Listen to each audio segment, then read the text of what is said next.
दैनिक लोकमतच्या कार्यकारी संपादक अपर्णा वेलणकर यांना सत्यशोधक मुकुंदराव पाटील पुरस्कार प्रदान. राजेंद्र दर्डा यांच्या उपस्थितीत तरवडी इथं संपन्न झाला पुरस्कार वितरण सोहळा. अहमदनगर जिल्ह्यात तरवडी इथून मुकुंदराव पाटील यांनी दिनमित्र हे सत्यशोधक नियतकालिक 58 वर्ष चालवलं. त्यांच्या 138व्या जयंतीनिमित्त या वर्षीचे पत्रकारिता आणि साहित्य पुरस्कार दैनिक लोकमतचे एडिटर इन चीफ राजेंद्र दर्डा यांच्या हस्ते प्रदान करण्यात आले. यावेळी कार्यक्रमाच्या अध्यक्षस्थानी लोकनेते मारुतराव घुले पाटील ज्ञानेश्वर सहकारी साखर कारखान्याचे अध्यक्ष माजी आमदार नरेंद्र पाटील घुले हे होते. दैनिक लोकमतच्या कार्यकारी संपादक अपर्णा वेलणकर यांना सन 2022-23चा सत्यशोधक मुकुंदराव पाटील पत्रकारिता पुरस्कार प्रदान करण्यात आला. सत्काराला उत्तर देताना अपर्णा वेलणकर म्हणाल्या, सत्यशोधक या शब्दाचा अर्थ आणि त्या शब्दाचं वजन लोक आता विसरतायत. पत्रकारिता क्षेत्रातील लोकांना हा शब्द ऐकून भोवळ येईल असा आजचा काळ आहे. विचित्र हतबल परिस्थितीत आपण जगतो आहोत. अशा वेळी पत्रकारांनी खुर्चीवरून उठून, वाहनातून उतरून, गुगल सोडून रस्त्यावर उतरण्याची आणि सामान्य माणसात जाण्याची गरज आहे असं प्रतिपादन त्यांनी केलं. त्याच ठिकाणी आपल्याला महात्मा फुले, मुकुंदराव पाटील भेटतील. लोकमतच्या दीपोत्सव या दिवाळी अंकानं माणसांमध्ये जाऊन त्यांचं बदलतं जगणं टिपण्याचा प्रयत्न केला असं त्या म्हणाल्या.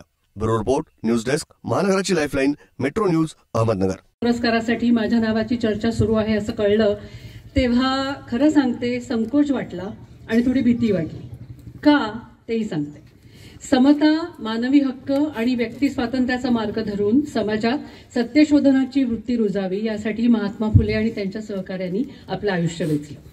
मुकुंदराव पाटील हे या मार्गावरचे खंदे कार्यकर्ते, विचारवंत, संपादक आणि ग्रामीण महाराष्ट्रात तळ ठोकून तब्बल 57 वर्ष दिनमित्रसारखं नियतकालिक चालवणारे हाडाचे पत्रकार. म्हणजे खऱ्या अर्थाने आम्हा सगळ्यांचे ते आद्य पुरुष आहेत असं म्हणायला हवं.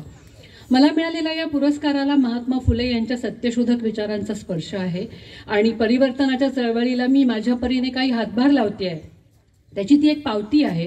या भावनेचं मोल शब्दात सांगणं खरंच खूप कठीण आहे.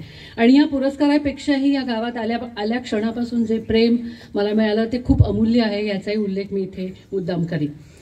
संयोजकांनी या पुरस्कारासाठी माझे हात समर्थ आणि लायक मानले याबद्दल त्यांचे मनापासून आभार. आणि परिवर्तनाचा वारसा सांगणाऱ्या या समृद्ध भूमीला माझा कृतज्ञ नमस्कार.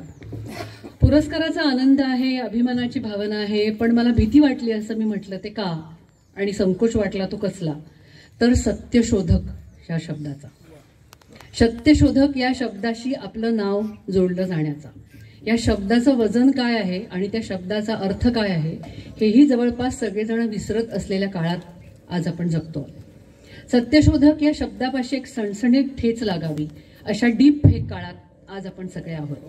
त्यातून पत्रकारितेच्या व्यवसायात असलेल्या माणसांना तर हा शब्द ऐकून सध्या भोवळ येईल अशी आजूबाजूला परिस्थिती आहे. विचार करता येण्याचा अवयव ज्यांनी अद्याप गहाण टाकलेला नाही अशा बहुसंख्य माणसांची अवस्था हल्ली थोडीशी विचित्र होत चालली. आजूबाजूला काहीच ठीक चाललेलं नाही अशा चुटपुटीचा एक विचित्र किडा मन कुरतडत असतो. मागे बसलेल्या मुलांना मी काय म्हणते ते कळणार नाही, ते कळायला अजून काही वर्ष त्यांना जावी लागतील, पण इथे बसलेल्या ज्येष्ठ आणि सुज्ञ मंडळींना मी काय म्हणते हे नक्की कळेल. केवळ मीच नव्हे तर इथे जमलेल्या अनेकांच्या मनात हा किडा आहे हे मी जाणते. काहीतरी वेगाने बिघडतं आहे आणि ते सुधारणं आपल्या काय कोणाच्याच हातात उरलेलं नाही अशा एका विचित्र हतबलतेमध्ये हल्ली बरीच माणसं दिसतात. विवंचनेत असतात. अदलेमधले पत्रकार हल्ली वाचकांना फक्त 150 शब्दातली चुरचुरीत खमंग बातमीच तेवढी वाचायला आवडते असं ठरवून स्वतःच टेबलावर बसून आळस करायला चोकावलेले आहेत. आणि पत्रकारिता हे दुसरं तिसरं काही नसून केवळ एक बाजार असतो असा एक विचित्र संस्कार घेऊन येणारे तरुण पत्रकार आपल्या हाती काहीतरी लागेल ना याच्या काळजीमध्ये गुगल ट्रान्सलेटर लावून बातम्यांच्या चोऱ्यामाऱ्या कशा कराव्यात हे सध्या शिकताना दिसतात. हे चित्र फार आनंद वाटावं असं नाही आहे, पण ते खरं आहे याची कबुलीही कोणीतरी द्यायला हवी. हे सगळं कबूल करताना संकोच वाटतो हे खरं आहे, पण तरीही तळमळीने काम करणाऱ्या माणसाला वेगळं आणि खरंखुरं जग दाखवण्याची क्षमता आजही पत्रकार आणि संपादकाच्या खुर्चीशी जोडली गेलेली आहे हे निश्चित. आणि इथे जे कोणी तरुण पत्रकार असतील किंवा पत्रकार होण्यासाठी इच्छुक असलेली जी कोणी तरुण मित्रमंडळी असतील त्यांना मी याची खात्री देऊ इच्छिते की तुमच्या खांद्यावरचा अवयव जर जिवंत असेल आणि तो गुगलला शरण गेलेला नसेल तर आजही हे क्षेत्र तुम्हाला अत्यंत वेगळं अशा स्वरूपाचं एक जग दाखवू शकतं. खुर्चीच्या मोहाने जो कोणी त्याच्यावर बसून राहील त्या पत्रकार आणि संपादकाच्या नजरेला फक्त नकारात्मकताच दिसत राहील. पण जो त्या खुर्चीवरून उठण्याची तयारी दाखवेल आणि बाहेर पडून गाडीत न बसता रस्त्याने चालायला निघेल, त्याला आपल्या आजूबाजूचं जग बदलताना दिसेल. हे बदलणारं जग मी पाहिलं आहे. देशभर भटकंती करत फिरणाऱ्या माझ्या सहकाऱ्यांनी ते पाहिलं आहे. त्याच्यामध्ये 2 सहकारी तर इथेच आहेत. एक सुधीर लंके, तुमचे स्थानिक नगरचेच आहेत. आणि ते सगळं बघण्याची संधी मला माझ्या संस्थेने लोकमतने दिली आहे. गेली 25 वर्ष सतत काहीतरी वेगळं करत राहण्याच्या माझ्या हट्टाला रोज नवी संधी आणि लागतील ती साधनं पुरवणाऱ्या लोकमतचं माझ्यावरचं ऋण फार मोठं आहे. कारण या पाठबळाशिवाय मला नवी नजर आणि नवे डोळे कसे मिळाले असते. आणि हे तरी मला कसं दिसलं असतं की कुणीतरी एक लेखक, संपादक, विचारवंत नवा विचार मांडणार आणि त्यामागे सर्वसामान्य माणूस चालत राहणार. ही परिवर्तनाची जुनी दिशा आता बदलली आहे. आता सर्वसामान्य माणसं स्वतःसाठी स्वतःचा विचार करतात. ती नवे विचार स्वीकारतात. त्या विचारांनी स्वतःच आपलं जगणं बदलायला घेतात आणि नव्याने जगायला सुरुवातही करतात. साध्या नेहमीच्या रस्त्यावरून डोळे उघडे ठेवून तुम्ही जरी गेलात आणि आजूबाजूला दिसतील त्या माणसांना बघितलं आणि त्यांच्याशी बोललात तर हे लक्षात येईल की पुस्तकांमध्ये, वर्तमानपत्रांमध्ये, TV चॅनल्सवरती दिसणारं जग आणि सर्वसामान्य माणसांचं जग ह्याच्यामध्ये खूप मोठा फरक पडत चालला आहे.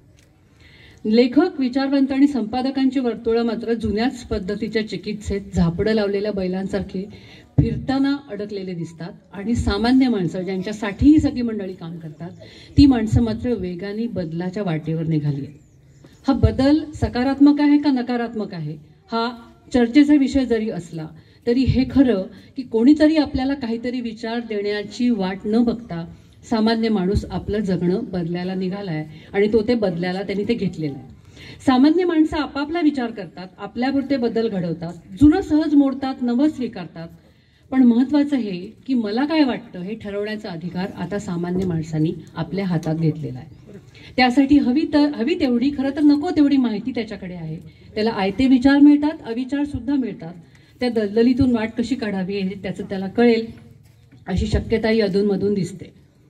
ही बदलत चाललेली, आजूबाजूला इतका वेडेपणा बोकाळलेला असताना शहाणी होत चाललेली माणसं आम्ही दीपोत्सव या दिवाळी अंकाच्या निमित्ताने दरवर्षी बघतो. त्यांना भेटतो, त्यांच्या कहाण्या समजून घेतो. पत्रकारितेमध्ये असताना माझ्यातली सकारात्मकता टिकून राहण्याचं महत्त्वाचं कारण म्हणजे मला आणि माझ्या सहकाऱ्यांना दिसत राहणारी ही माणसं. ही माणसं कोण असतात? ती राजकीय मेळावे आणि मोर्चांच्या गर्दीत नसतात, दंगलीत आणि निवडणुकीच्या प्रचारातही नसतात. ही माणसं त्यांच्या त्यांच्या कामात आयुष्य बदलण्यात गुंतलेली असतात. बड्या नेत्यांचे बाईट्स घेण्याची चढाओढ आणि राजकीय विश्लेषण एवढीच फक्त पत्रकारिता आहे हा जुना समज पुसून खऱ्या पत्रकारांनी आता या माणसांना भेटायला निघालं पाहिजे अशी माझी विनंती आहे. कारण या पूर्वीच्या काळात अलीकडेपर्यंत लेखक, विचारवंत, संपादक, पत्रकार हे पुढे आणि सामान्य माणसं त्यांच्या मागे अशी दिशा होती. आज संपादक म्हणून काम करताना मला हे जाणवतं की मी ज्यांच्यासाठी काम करते त्या वाचकांमधल्या अनेकांचा आवाका माझ्या स्वतःपेक्षा खूप मोठा आहे. त्यांनी माझ्यापेक्षा जास्ती जग बघितलेलं आहे. त्यांना माझ्यापेक्षा जास्ती प्रश्न पडतात. त्यांना माझ्यापेक्षा जास्ती समजून घेण्याची तळमळ आणि कळकळ आहे. या वाचकाच्या, पत्रकारांच्या आणि संपादकांच्या मागे वाचक असण्याचे दिवस बदलले आहेत आणि वाचकांच्या मागे आम्ही सगळे आहोत आणि त्या वाचकाला पकडता येईल का ह्याच्या तळमळीमध्ये आम्ही सगळे आहोत.